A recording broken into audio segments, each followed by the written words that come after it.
Let's dive in. We're talking about a hidden problem at universities, the interpretive speed gap. So picture this. A critical research lab suddenly goes dark, and, the clock is ticking.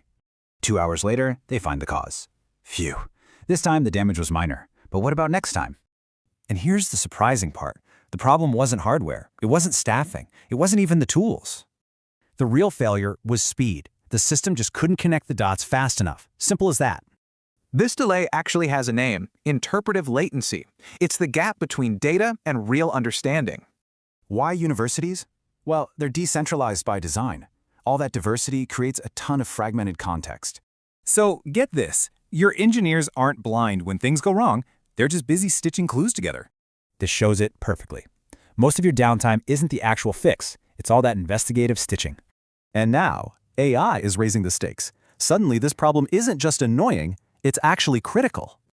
Before AI, a delay was just a headache. In the AI era, it's a critical institutional failure.